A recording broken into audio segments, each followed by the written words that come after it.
Hi there guys, got a video here for you today on the Airmaks Krait, and what we're going to be doing in this one is showing you how we made this telescoping shroud. So a telescoping shroud is one that extends when we pull it. So if we give the shroud a little tug, it comes out like so. There are a fair number of components to this little shroud, so I thought it'd be better to show you it working and finished before we actually go into how we made it. But here it is here. So as you can see, we can extend it a little further, and when we're finished with shooting the rifle, we can just push it back nice and simply. The main advantage over the standard shroud is that we can actually get this shroud with a moderator fitted into the box without having to take the moderator off. So for example, if we screw just a little hugget on it, onto the end, and then bring over the standard Airmaks box, we can stick the rifle in the box without having to take the moderator off. So it all fits in here nicely, and then when we go to shoot the rifle, we can just take the rifle out, extend the shroud, and we're ready to shoot nice and quietly. So that's the main advantage of the telescoping shroud, and the one we decided to make for this rifle. With that all said and done, we'll get it stripped down and I'll show you the individual components. Now obviously the shroud itself isn't quite finished yet. We do still need to anodise the parts and glue everything together. Even when the shroud is finished, we will be able to take it apart for cleaning purposes and stuff like that. So to get it apart, we're just going to hold this little threaded ring here and unscrew the shroud. Once those parts are unscrewed, the actual front part of the shroud can be taken off. It does have a captive threaded ring in the end there, which will be glued obviously when the shroud is finished. And we also have the front boss there, which houses our 1/2 inch UNF on the end. Again, that'll be glued in at a later date. If we look inside the tube there, we see an aluminium tube. So this just bridges the gap between the carbon fibre and this little boss here. And then we're left with the inner carbon tube. So if we have a look at it there, inner carbon tube has this part at the end, which is held onto the barrel by the use of a grub screw on the side there. We also have this Delrin collar, which acts as a stop so that we cannot pull the telescoping shroud off the end. And at the very end of the shroud, we also do have another boss in the back here. These two parts here are just pressed into the end of the carbon tube. And if we look at this end one, it does have an O-ring, just to make it so that it slides across the barrel nice and easily. This part here is fitted on with the use of 2 O-rings, those two there.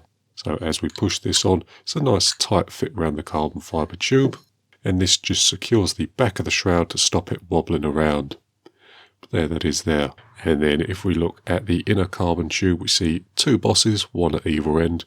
This first back one has an O-ring in the end there, which allows it to slide nice and easily across the barrel. The other end has a series of holes around it and a nice close-fitting bore. This is a nice tight fit or close fit on the barrel to keep it nice and secured. Obviously there's no thread on the barrel or anything like that, and I didn't want to put a thread on there as that would make using the original shroud a little difficult. With that all said, I'll take you over to the lathe and show you how we made all the components. Right then, so here we are over at the lathe, and we've got a number of components to make, so we're going to be starting with the inner tube components. There are 2 parts in this sub-assembly, and we're going to be starting with the back boss for the shroud. The first thing to do, as always, is to face the material, then turn it down to OD. The OD we're shooting for here is 28mm, which is the nominal size of the carbon fibre that we're going to be using. Once the OD's been established, we can turn down a section that's going to fit into the carbon fibre tube nice and securely. As with all shrouds, you want a nice tight fit here, as obviously when we fire the rifle, a pressure wave is always going to try and push these ends out. So a nice tight fit is essential to stop the ends blowing out of the shroud. Next up, we can drill and bore the centre for a nice close fit on the barrel. The barrel on this rifle is 14mm in diameter, so we're going to be shooting for around 14.1mm. This will give a little clearance for the barrel, but won't allow the back boss to become misaligned with the axis of the bore. Once that's done, we can turn some glue grooves into the part, and these will just help retain the glue and provide additional protection against the ends from blowing out under pressure. But once they're in, we can part off the piece, flip it round in the chuck, and finish turn the other side. The other thing that we're going to be doing from this side is putting in the O-ring groove And this will do two things. Number one, it will stop air from escaping from the back of the shroud, and it will also make installing the shroud a little easier, as the O-ring will provide a nice sliding fit across the barrel. And the O-ring that we're going to be using for this application is a 14x2. The next component we're going to be turning our attention to is the front boss for the inner tube. This is the component with the series of holes around the outside that you saw earlier. And as always, the first thing to do is to face the part, then turn it to OD. OD we're shooting for here is about 29.75, as this will need to be a clearance fit in a aluminium tube at a later date. But once the OD has been established, we can again turn down a section for a nice tight fit in the carbon tube. The carbon fibre that we're going to be using for this part is 28mm OD, and the ID is 26mm. Once that's done, we can drill the centre out for a nice tight fit on the barrel. As this is going to be used for location on the barrel, this does need to be a very close fit, so we're going to be using the barrel as a plug gauge, taking small cuts one at a time until we get the correct fit we're looking for. Once that's done, we can turn the glue grooves in the turn down section, and finally in this setup we'll put the O-ring grooves in. These O-rings here will carry the aluminium tube that I mentioned earlier. Once that's done, we can take the part over to the mill and drill the holes in the end. Now if you'll look closely, you see that one hole in this PCD pattern is missing, and that's because in this area there'll be a grub screw which retains the inner tube onto the barrel. As you can see there, just going through and drilling all the holes, then coming back with a countersink and just finishing off the ends of the holes. Then we can flip the component on its side and drill and tap the piece for an M4 securing grub screw. With that done, we can take the component back over to the lathe and finish the other side. With all the parts for the inner tube made, we can turn our attention to the outer tube, or the sliding part of the telescoping shroud. The first component we're going to be making is an aluminium tube that fits inside the carbon fibre and bridges the gap between the two diameters. This tube will also have an additional benefit of making the shroud a little quieter. For those of you who don't know, carbon fibre isn't a fantastic material to make shrouds from, as the carbon fibre tends to pop as the air hits it. Aluminium shrouds don't tend to suffer from this problem as much, although if you were to make two identical shrouds, one made from carbon fibre and the other from aluminium, the aluminium one would be slightly quieter with a lower tone. The carbon fibre one would have a higher tone and a sort of pop to it. This tube will hopefully help that problem, and it may make it a little quieter. But we've got some aluminium tube chucked up in the lathe, and we're just turning the OD for a nice tight fit in the carbon fibre. But once we've got the fit we're looking for, we can then start to bore out the centre to around 30mm. This bore needs to be a fine finish, as it will run on the two O-rings that we're going to fit to the part we just made. So it needs to be a good secure fit, but one that slides on the O-rings nice and easily. Once we're happy with both the fits, we can turn a series of glue grooves into the OD of the part. This will do two things. Number one, it will help retain the glue, and number two, it will lighten the component. Once we're happy with the grooves, we can part the component off and finish the other side.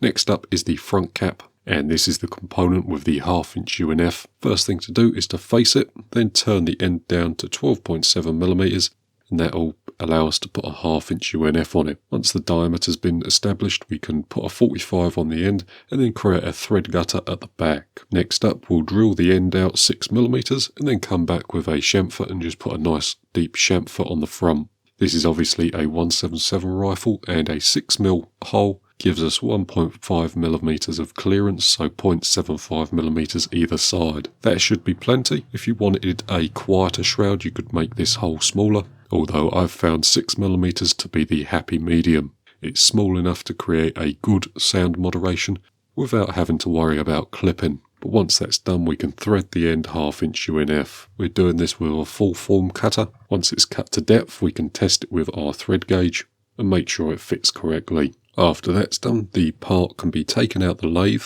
and a 1/2" UNF female mandrel can be put in the chuck. We're going to complete the component using the female mandrel. The first thing to do was to get the mandrel running true within the lathe and then face off the end so that all work done past this point is relative to the 1/2" UNF. Once the part's been set up, we can turn the OD, which is 36mm, and then again turn down a section that's going to be a tight fit in the carbon fibre tube. Once we've got the fit we're looking for, we can again put a series of glue grooves around the outside of the component and then bore out the back to save a little weight. We're boring this slightly smaller than 30mm, and that will allow this part to act as a stop, so we can't push the telescoping shroud further back into the block of the rifle. Next up is the component that I'm going to be calling the shroud retaining nut, and this is the part with the straight knurl that you saw earlier. So to start this component off, we're going to be putting some aluminium thick wall tube in the lathe and then facing the end and turning the OD to just under 36mm. We're turning just under 36mm in this application as we are going to be knurling the component, and when you knurl a component it always brings the OD up a little. So we're going to be making the component 1/4 of a millimetre smaller than it needs to be in order to compensate for this. And as you can see there, we're putting on the straight knurl using my homemade knurling tool. The effect it gives is a little subtler than a standard crosshatch knurl or a diamond pattern knurl, but one I think fits the rifle quite nicely. But once we're happy, we can turn the end down to 32mm, and this will be to accept a 32 by 1mm thread. So the first 10mm of the component is turned down to 32, we put our thread gutter in and 45 the end, then we come back with a single point cutting bit and thread the end. As we're using a full form insert for this application, we can just keep cutting the thread and measuring across the OD of the threads until we get the diameter that we're looking for. The full form cutter cuts both the root and the crest of the thread, and when the thread's at the correct depth, the diameter should be just under 32mm. Next up, we can bore the ID out to a close fit on the carbon fibre tube. So this is going to be bored out to around 28.1mm. Once the ID's been established, we can come back and put a series of O-ring grooves in the back, as this retention nut will slide up and down with the extendable part of this shroud. O-rings that we're going to be using in this application are 28mm by a cross section of 2mm. And we're going to be taking the O-ring grooves down till we get about a 0.2mm squeeze on the O-rings. But once we're happy, we can part the component off and put it to one side, as we need to finish the other side a little later.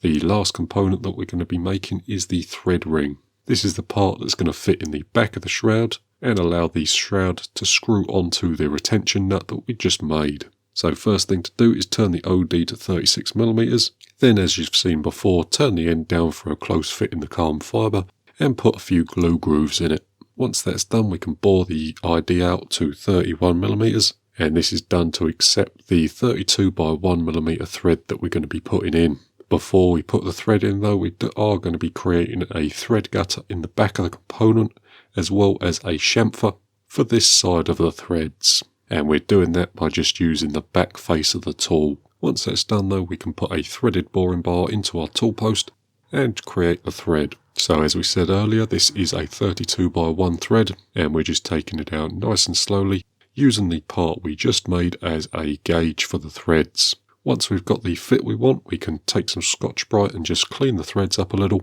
clean them out with a little bit of cloth and a little bit of isopropyl alcohol, and then finally screw the retention nut into the end and finish off the end of the retention nut. This saves us from gripping the part by the threads and allows us to securely and accurately hold the piece. So first thing to do is get it to width, and to do that we're just facing it down with the lathe tool. Then we can put a nice deep 45 on the end, just to create a little bit of blend between the two diameters of the different parts of the shroud. Then we can put an internal chamfer using a boring bar, and when we unscrew it we're left with a finished component. Obviously we still have the thread ring in the lathe, so we're going to part that off, flip that over in the lathe and face the other side. And that's going to be pretty much it. So we'll take you back over to the bench. Right then, so that was the making of the shroud. The last thing we'll do is put it back onto the rifle. So as we see here, we've got the end piece in the end with our little grub screw. We've also got this threaded nut that's on the end being slid over the carbon fibre tube, so that can slide up and down the carbon fibre like so. Next thing we'll do is take the rifle, stick the shroud on, slide it over, making sure it slides on nicely, get it pushed all the way home, and then what we do is we just move the shroud back from the block of the rifle just a hair. So once it's touching, we just bring it forward a little, and that's where the shroud needs to be. If you put your shroud all the way facing or up against the block of the rifle, you can cause some harmonic problems with the shroud itself. But once it's in place, I'm just going to do this grub screw up. I probably will end up putting just a little flat on the barrel to stop the grub screw throwing up a burr. Next thing we'll do is slide this little retention nut forward until it hits the little Delrin stop. So there it is there. Next thing I'll do is bring over the larger diameter carbon, so this is the 36mm piece, and screw that on the end. Right then, and that's pretty much it, all fitted, so there's it is.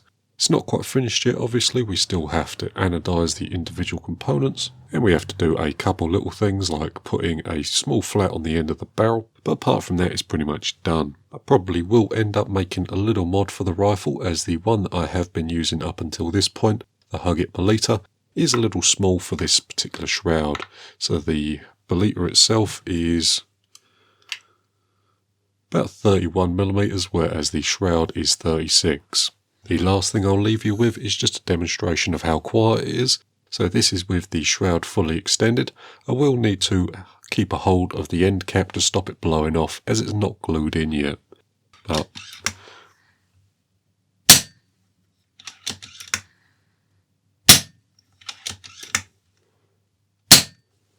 what I'll do now is very quickly swap out this shroud for the original. And here's the original.